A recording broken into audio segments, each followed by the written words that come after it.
It's wonderful to see you all. Even if I have to play peekaboo with some of you. There's nothing to be afraid of. The odd thing is that people want more than anything to be seen, and yet they're terrified of being seen. Because they're afraid of what will be seen.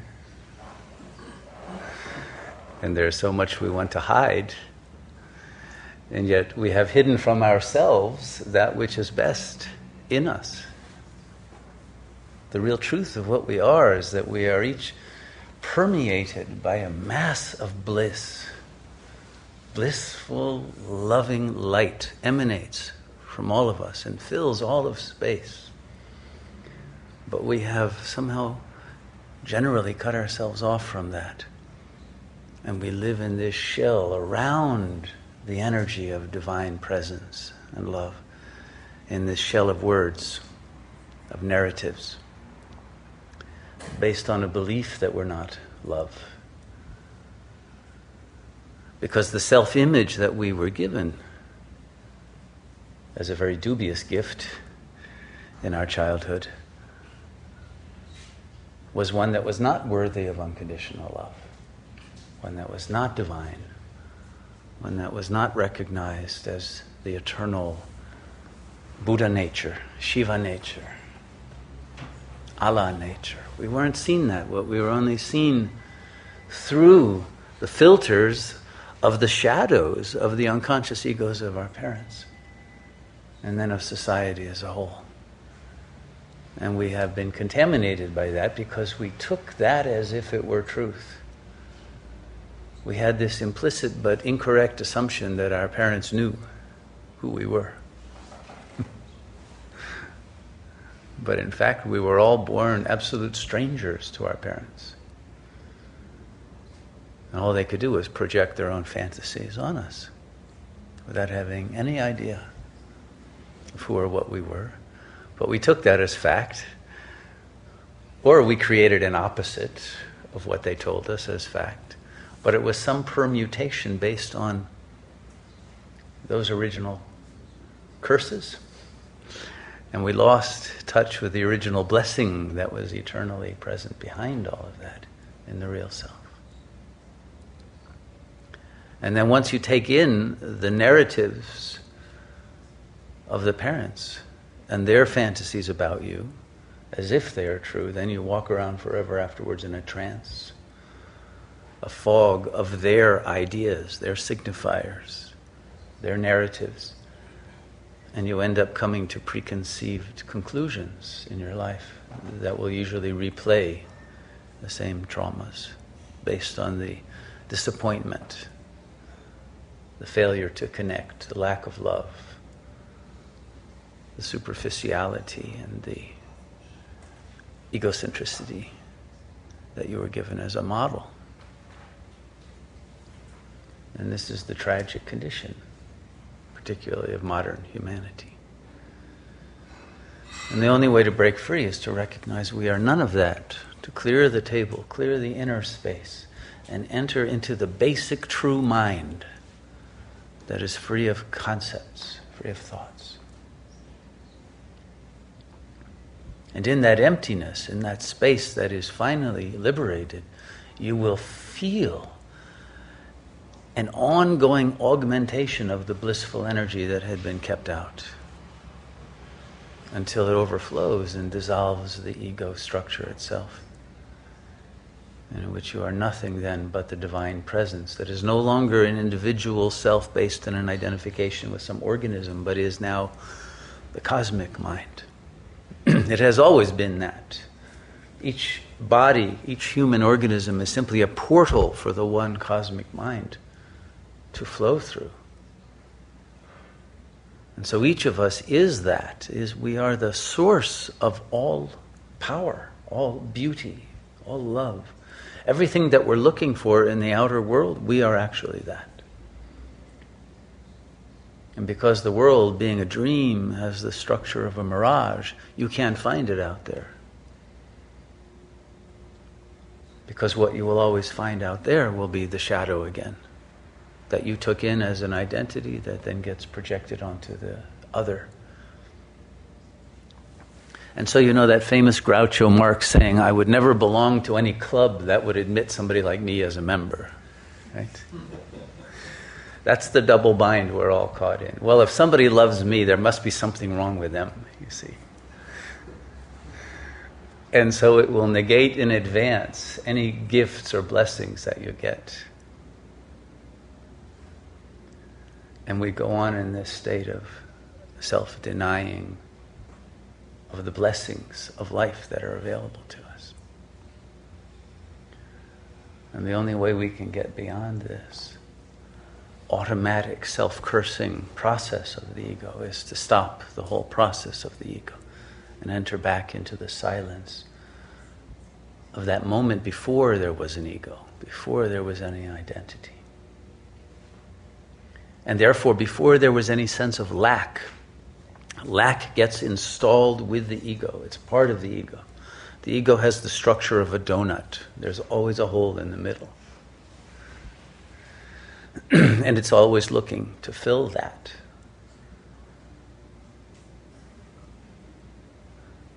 But the real self has no structure at all. And so there is no lack. And therefore there's nothing to desire. And there's nothing to fear. Neither one. And once you're free of this curse of desire, and the other side of the coin of fear is always there. Merely if by no other reason than the fact that you can always lose what you desire. When that is overcome, then there is love. But desire eclipses love. And so the history of human devolution is that we were once beings of love. And then as the egos grew, we became beings of desire and we lost the capacity to love. Now we've gone to the final level. We're not even capable of desire anymore.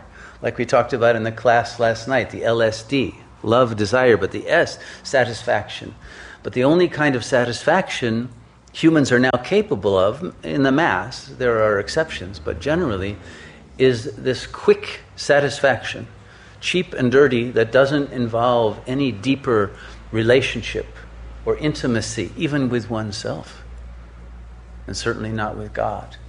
So everyone wants the quick fix. They don't want to do any work, no discipline, no process, no attainment of self-mastery. People want their diploma before they enter into the school. They want the guarantee. They want the result without making the effort to gain it. And thus nothing happens, no growth happens. And instead, people have growth in their fantasies, masturbatory fantasies, literally. And it's much easier to find a pleasing visual image on the internet than actually get into a relationship with a real person. And so there's more and more of that. Failure to connect, refusal to make the effort to even reach out. So even desire now we have lost, let alone love. And even now the capacity for satisfaction is being lost, even at that lowest possible level of the lower chakras. Even that, there's a surfeit of that. It has lost its appeal. And so people need more and more dangerous things. They have to jump out of airplanes now and, play Russian roulette and do anything to flirt with death in order to feel alive for a moment, because there's no life left in the ego. And so this death drive that flirts with death is also bringing about massively on a planetary level the whole death of the species, because the human spirit is exhausted.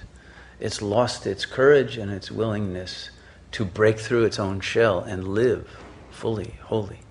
And it requires a kind of madness, the kind that Ramakrishna was talking about, to break through that and become alive again and bring the ability to love and the mass of bliss that wants to be shared and transmitted to all of nature, the rejoicing that our soul wants to be able to do, but is constricted and contracted against.